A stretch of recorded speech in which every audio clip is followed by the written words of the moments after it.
Ria etayor ekam tanme bruhi sunis citam. Sloka 2. Sri Bhagawan Uwaca Samnyasah karma yogasca nisreyasa karap ubau tayostu karma samnyasat karma yogo wisisyate. Sloka 3. Jneyasa nityasam niasi yona dwesti nakang ksati nirdwandu himaha bahu sukam bandat pramucyate. Sloka 5. Sangkya yoga pritakbala prawadanti na pandita ekam apiastita samyak ubayor windate palam. Sloka 5. Yat sangkyai prapyate sthanam tat yogair apigamyate ekam sangkyam ca yogam ca ya pasyati sapasyati. Sloka 6.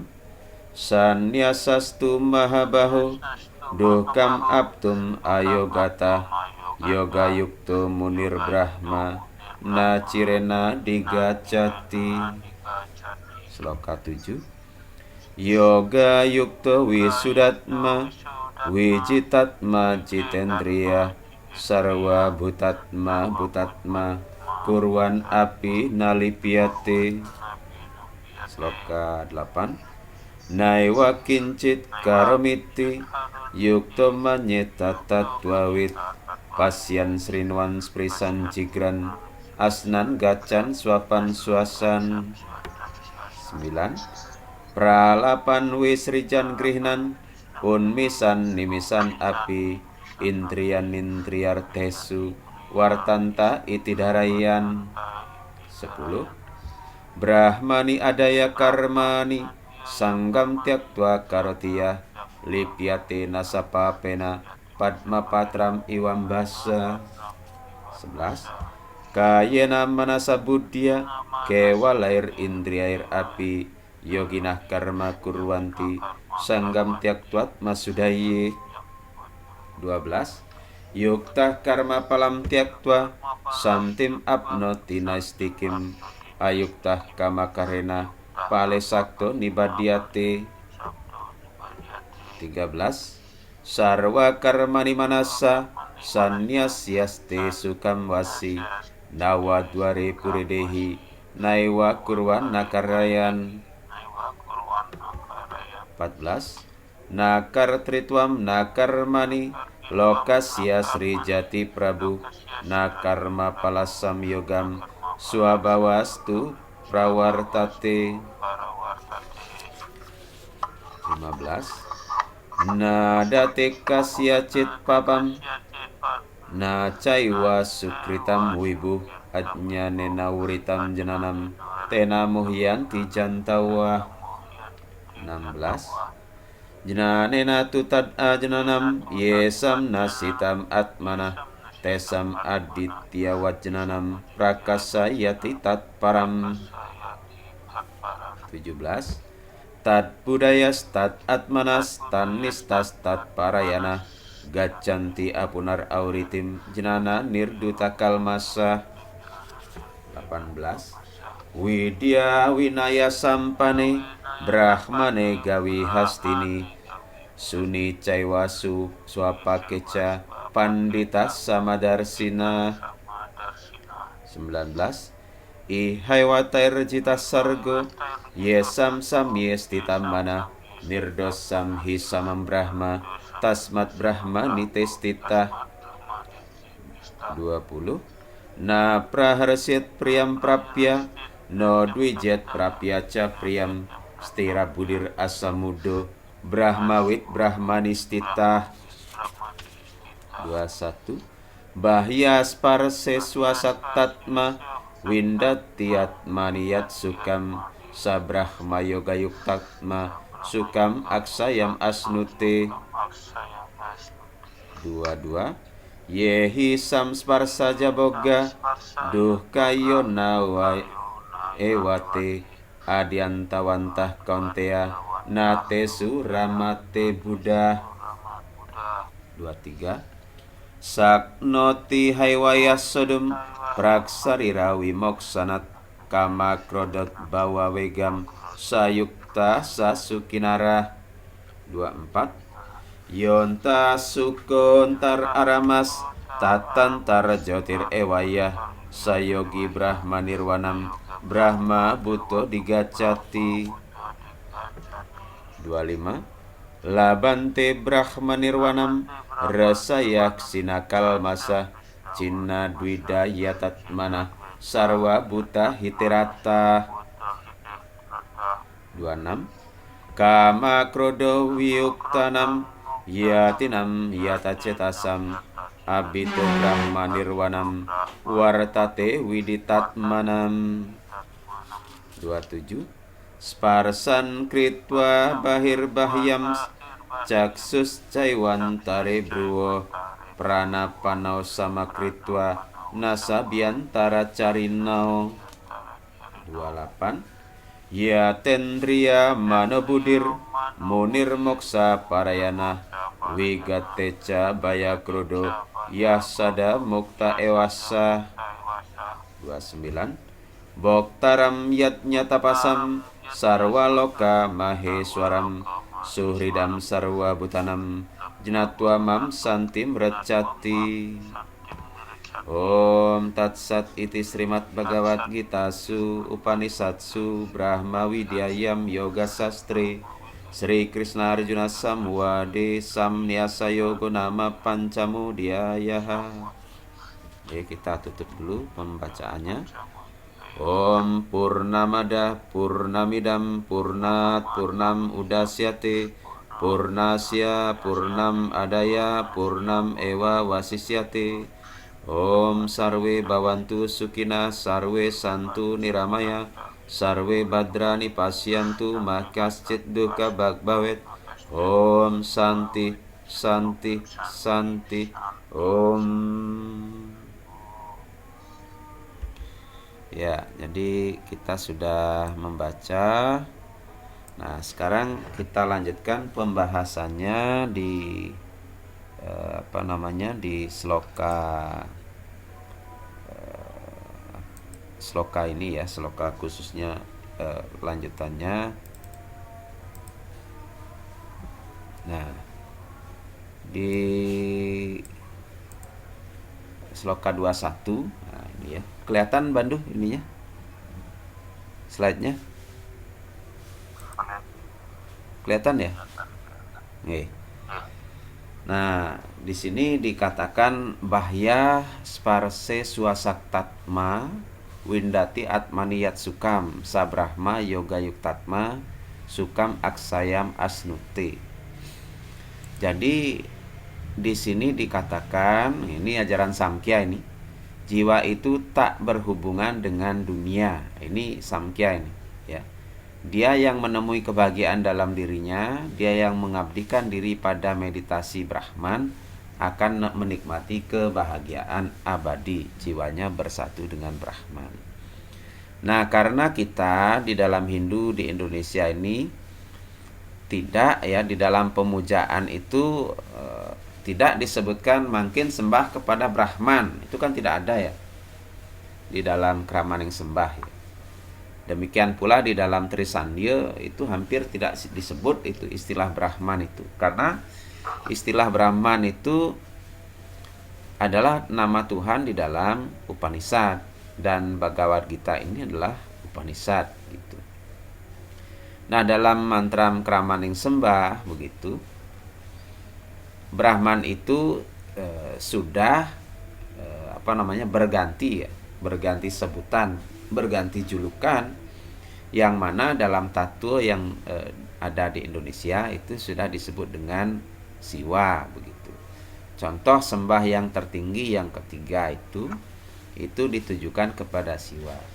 Om Nama Dewaya Adistanaya Sarwa Wyapi Waesiwaya Padmasana Eka Pratistaya Arda Nareswari Yai Namo Nama Swaha.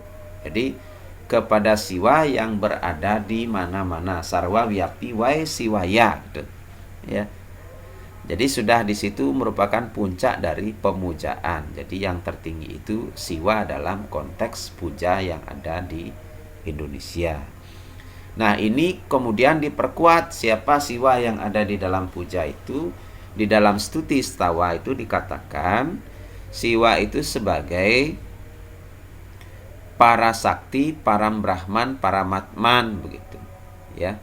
Jadi 5 aksara suci Brahman gitu ya. Jadi Brahman itu dipuja dengan 5 aksara suci. 5 aksara suci Brahman itu adalah nama Siwaya gitu di dalam puja itu. 5 aksara suci Brahman itu adalah nama Siwaya. Nama Siwaya itu atau Pancaksara itu disebut dengan Param Brahman, Parasakti, Paramatman. Sebagai Param Brahman dia Brahman tertinggi 5 aksara itu. Sebagai Paramatman dia adalah sumber dari segala Atman, Atman yang tertinggi. Dan sebagai Parasakti dia adalah kekuatan daya energi kehidupan. Itu terjemahan Brahman ke dalam teks Siwaisme yang ada di Indonesia, baik dalam puja Kramaning Sembah maupun dalam stuti stawa. Nah, kemudian di sloka 22 bagaimana? Nah, itu ya. Yehi sam sparsa jaboga duhka yonaya ewate adi antawantah kontea natesu ramate buddha. Nah, ini dikatakan kenikmatan berasal dari hubungan dengan duniawi hanya merupakan sumber penderitaan belaka. Gitu. Ada awal dan ada akhirnya. Seorang budiman tidak tertarik pada semua ini. Jadi maksudnya, nah di dalam teks buku ini pendekatan ya, jadi salah ketik ya, merupakan sumber pendekatan belaka. Jadi duka itu artinya penderitaan. Jadi bahwa hubungan dengan dunia itu adalah sumber penderitaan belaka. Jadi artinya begini, misalnya kalau kita memiliki contoh ya, kita memiliki uang gitu ya, memiliki uang untuk belanja. Oke, kita senang. Tapi setelah itu uang habis dibelanjakan. Kita kemudian sedih, uangnya habis gitu. Tadinya kan senang, begitu uang habis tahu, oh bersedih. Nah, jadi ada akhir dari kebahagiaan itu ya, yang berakhir dengan karena itu sumber berhubungan dengan dunia ini yang merupakan sumber penderitaan. Ini adalah contoh namanya ajaran penyangkalan ya. Jadi ajaran penyangkalan. Ajaran penyangkalan itu artinya tidak menerima dunia ini sebagai kenyataan gitu ya. Jadi dunia ini dianggap sebagai sumber penderitaan. Ini masuk di situ. Karena ini merupakan ajaran agar kita menjauhi atau jauh dari penderitaan. Ini bahasanya tinggi sekali sebenarnya. Ini khusus orang-orang tua baru cocok niki ajaran kamoksan soal. Kemudian di dalam Adhyaya 5 sloka 23, Saknoti Haiwaya Sodum Praksarira Wimoksanat Kama Krodot Bawawegam Sayukta Sasuki Nara. Ini juga sangat sulit. Dia yang mampu menahan kecenderungan keinginan. Baru cenderung ingin dan baru cenderung mau marah itu sudah bisa dikendalikan. Sebelum meninggalkan jasad raganya, dia adalah seorang yogi. Dia orang yang berbahagia. Jadi kuncinya kalau di dalam kita ini, kalau ingin bahagia itu kurangi, tahanlah kecenderungan, keinginan, dan kemarahan. Kalau keinginan dan kemarahan dapat dikendalikan, dia orang bahagia. Kalau tidak dapat mengendalikan keinginan dan amarah, dia bukan orang bahagia. Itu kuncinya. Kemudian di sloka 24, Yontah sukontar aramas tatantar jotir ewayah sayogi brahma nirwanam brahma buto dikacati. Dia yang menemui kebahagiaan pada dirinya dan tentram pada dirinya, hanya yogi semacam ini yang suci mencapai nirwana bersatu dengan Brahman. Jadi puas dengan sang diri, tentram pada dirinya. Intinya itu damai, tidak ada keinginan yang bergejolak, tidak ada amarah yang bergelora. Itu damai itu. Kemudian di sloka 25, labante brahman nirwana meresayah ksina kalmasa cina duaida yatatmana sarwa buta hitiratah. Orang suci yang dosanya telah dimusnahkan. Dosanya dimusnahkan ini suci. Keragu-raguannya dihapus, pikirannya dipusatkan. Kebahagiaannya berbuat kebajikan bagi makhluk semua. Dia akan mencapai nirwana bersatu dengan Brahman. Ini jelas sekali, ya.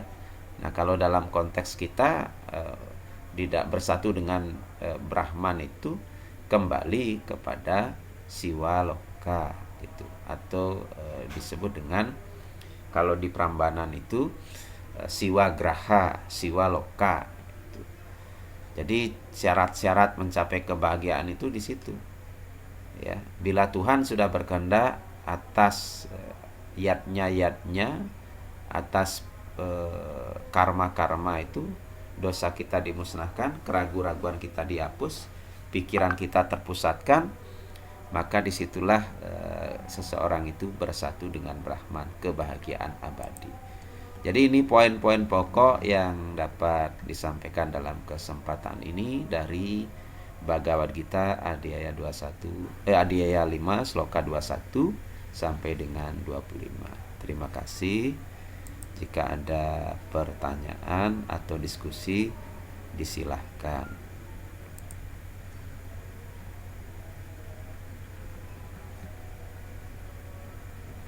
Gimana Kak Putu yang dari jauh dari Jogja, ada ini masukan tambahan, karena pengalaman setiap orang pasti berbeda-beda, ya. Agak berat nih Pak Made Budiase sebenarnya untuk sejenjang anak-anak muda, karena di sini sudah masuk ke ajaran pemisahan antara jasmani dan rohani begitu.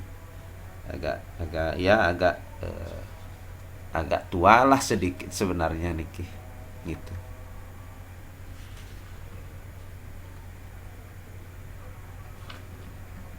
Ada diskusi? Pak Made gimana? Ada tanggapan? Ya, kalau cukup lah tinggi. Nggih, bahasanya cukup tinggi.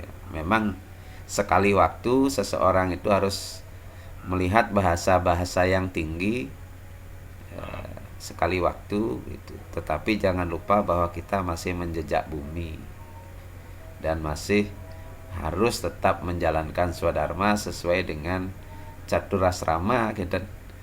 Karena ini pengetahuan kelepasan sebenarnya nanti berguna di masa Brahmacari itu. Gunanya adalah agar kita fokusnya itu yang kita ambil itu. Fokus, konsentrasi, bahwa seorang Brahmacari tugasnya belajar itu sebagai persembahan itu. Kalau pada masa Grihasta bagaimana? Mencari uang, menghidupi Brahmacari, menghidupi Wanaprastha, menghidupi biksuka, itu yang menjadi tujuan pokok. Karena itu seorang Grihasta itu dia punya fungsi yang luar biasa. Dia harus menghidupi anak-anak sekolah Brahmacari, dia harus menghidupi orang tua yang sudah pensiun, dia harus menghidupi para resi atau orang suci. Itu tugas Grihasta itu. Karena itu jangan salahkan kalau orang masih Grihasta itu bekerja giat cari duit. Itu. Karena kalau sudah cari duit, nanti duitnya itu pasti pakai anak-anak sekolah, kemudian menolong orang tua yang sudah wanaprastha. Ada misalnya datang orang suci atau orang suci perlu kebutuhan, dikirim, ditransfer atau didana puniakan gitu. Itu prosesnya. Jadi semuanya punya bagian. Nah, seorang wanaprastha bagaimana? Nah, di situ tadi di sloka ini seorang wanaprastha dia mulai belajar bagaimana memisahkan antara dunia dan akhirat lah begitu, antara duniawi dan rohani. mulai dipisahkan. Supaya apa? Karena supaya masa wanaprasta tidak semakin banyak keinginan. Kalau masa wanaprasta semakin banyak keinginan tuh repot. Karena bekerja sudah tidak mampu, keinginannya banyak, ya pasti stres. Itu kan gitu Pak Made. Iya. Pasti stres, sudah pensiun pinginnya yang banyak, yang tidak terjangkau, ya pasti stres. Namanya sudah pensiun, uangnya sudah tidak sebanyak ketika masih bekerja begitu. Nah, itu salah satunya. Jadi memang sudah di formula itu masa catur asrama itu. Apalagi masa biksuka sudah betul-betul lepas dari ikatan duniawi. Nah, itu sudah itulah sudah yang mendekati, betul-betul mendekati arahnya tidak lain hanya satu saja. Fokus pada pelayanan kebajikan, fokus mempersiapkan kematian. Jadi sudah terformat dengan sangat baik. Nggih, demikian mungkin. Cocok ya. Nggih, becik pisan memang apa namanya agama kita itu. Tapi ya memang karena tujuan dari agama kita moksartam jagadita gitu. Bagaimana di dunia ini bisa hidup bahagia dan bagaimana juga bisa lepas dari ikatan dunia ini, sementara kebahagiaan di dunia adalah ikatan, tetapi ikatan itu harus dilepas untuk mencapai pembebasan gitu. Agak inilah apa namanya pengingatnya itu di kuncinya di moksartam jagadita. Oke, ya ning kalau masih ada. Bertanya mungkin Pak, ini Gimana? uh, ada satu. Uh, Mau nanya Pak, Adi, kalau biasanya kan mungkin yang dibahas di kayak Bhagavad Gita ini kebanyakan ke arah kebahagiaan, kesenangan gitu ya yang harus dilepaskan. Cuma kalau dilihat dari sisi kan, kalau lawannya kebahagiaan itu mungkin ada kayak kesedihan dan kemurungan gitu. Nah itu mungkin buat pelepasannya sendiri kira-kira gimana ya Pak Adi, kalau dari arah sisi Bhagavad Gita ini menurut Bhagavad Gita ini? Begini, bahagia itu tidak ada lawan katanya gitu. Kalau senang lawan katanya susah gitu. Kalau apa namanya siang lawan katanya kan malam gitu. Kalau bahagia itu tidak ada lawan katanya gitu. Maka pemilihan kata bahagia itu dia bersifat netral sebenarnya begitu. Bersifat netral artinya bahagia itu sebenarnya yang disebut bahagia itu sama dengan suka tanpa wali duka begitu kalau orang Bali mengatakan. Bahagia itu adalah kesenangan yang tidak berbalik pada kedukaan, itu namanya bahagia gitu.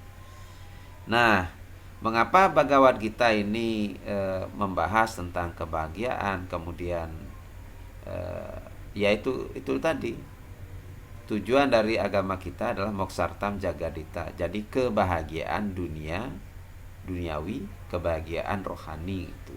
Jadi yang disebut bahagia itu definisinya itu suka tanpa wali duka itu sebenarnya gitu. Tetapi secara kenyataan kan itu sangat-sangat sulit. Makanya ada rel gitu, ada rel rambu-rambu. Jadi kitab suci kita ini adalah rambu-rambu pengingat agar bagaimana kita dapat mencapai kebahagiaan di tengah-tengah kesibukan hidup ya. Karena di dalam Weda itu ada 3 jalan mencapai kebahagiaan di dalam Weda ya, sebenarnya ada 3. Jadi bukan yang dimaksud dengan catur marga ini. Jadi yang pertama Weda itu diterjemahkan bahwa untuk mencapai kebahagiaan itu dengan upacara. Itu terjemahan Weda di zaman Brahmana. Jadi bagaimana mencapai kebahagiaan dunia ini, bagaimana cara mencapai moksa itu dengan upacara. Itu adalah terjemahan Weda di zaman Brahmana gitu. Contoh nih misalnya ya, bagaimana mencapai kebahagiaan dunia dengan upacara. Contoh nih misalnya, setelah kita misalnya katakanlah menanam padi gitu. Nanam padi ini kan perlu padinya bagus gitu. Tiba-tiba ada serangan hama Lalu apa yang digunakan untuk menangani serangan hama itu? Dengan upacara nangkluk merana. Itu. Jadi upacara nangkluk merana itu adalah cara untuk mendapatkan kebahagiaan di dunia supaya panen itu berlangsung dengan baik, bebas dari hama gitu. Dan cerita-cerita tentang nangkluk merana itu di zaman dulu memang sangat banyak. Ya, mungkin kalau Pak Made tahu nih cerita nangkluk merana gitu. Misalnya ya, kalau di kampung Bapak dulu di Lasalimu di Buton itu ada kasus ini serangan tikus begitu. Ada orang Jawa itu dia tungguin padinya tengah malam. Akhirnya dia kabur lari gitu. Lari, ternyata tikus yang datang itu di luar dugaan. Jadi sawah itu penuh dengan tikus semua, jadi padi itu tidak kelihatan gitu. Saking banyaknya tikus itu seperti gelombang air gitu ya, ceritanya. Sehingga dia kabur dari sawah takut dia dirajang tikus gitu. Itu kan hal tidak wajar gitu. Maka diadakanlah upacara nangkluk merana gitu. Itu salah satu contoh bagaimana upacara itu mendatangkan kebahagiaan. Kemudian jalan untuk mencapai moksa dengan upacara itu masih dipraktekkan sampai sekarang. Contohnya adalah dengan ngaben. Upacara ngaben itu dianggap sebagai jalan pembebasan sang roh. Karena selama hidup dia tidak bisa bebas, maka setelah mati dia dibebaskan gitu oleh keturunannya melalui upacara ngaben. Nah, makanya kalau kadang-kadang kalau ada keluarga yang belum diaben, dia bisa datang lewat mimpi minta diaben. Nah, ini juga merupakan kenyataan yang bisa dijadikan sebagai pembenaran ya, sebagai sumber kebenaran bahwa masih ada tradisi di mana upacara itu sebagai jalan pembebasan. Itu ya, itu yang pertama. Jadi cara mencapai kebahagiaan itu dengan upacara itu di zaman Brahmana. Jalan yang kedua di zaman Aranyaka itu untuk mencapai kebahagiaan itu dengan melakukan etika spiritual. Misalnya dengan japa mantra, dengan tapa brata, yoga samadhi, itu etika di zaman Aranyaka itu. Ya. Dan itu juga masih dilaksanakan sampai sekarang. Misalnya pada saat nyepi kita dilatih untuk tapa brata yoga samadhi, dilatih untuk melaksanakan catur brata penyepian. Itu etika spiritual itu. Misalnya puasa pada saat otonan itu etika spiritual. Kemudian pada saat pagar wesi pada tengah malam wajib melakukan meditasi, itu etika spiritual. Itu pada saat purnamo tilem juga diharapkan melakukan meditasi tapa brata yoga samadhi, itu etika spiritual di samping ritualnya berupacara. Kemudian ada zaman yang berikutnya adalah cara mencapai kebahagiaan melalui jalan pengetahuan. Itu adalah tradisi dari zaman Upanishad. Maka dari itu cara untuk mendapatkan kebahagiaan tertinggi adalah dengan pengetahuan tentang Brahman, Atman, dan alam semesta. Itu. Jadi tiga itu kemudian menjadi tatwa, etika, upacara. Itulah rumus agama kita di Indonesia itu, rumus agama Hindu di Indonesia itu, bagaimana tatwa, etika, dan upacara itu ketiganya merupakan jalan untuk mencapai kebahagiaan jasmani, rohani, moksartam, jagadita. Begitu Kak Putu kurang lebih ya, kalau nanti mudah-mudahan bisa ditangkap. Oke, makasih Pak. Ada lagi Kak Bandu ada atau Mahesa? Ada Bandu atau Mahesa? Ada yang ingin sampaikan enggak?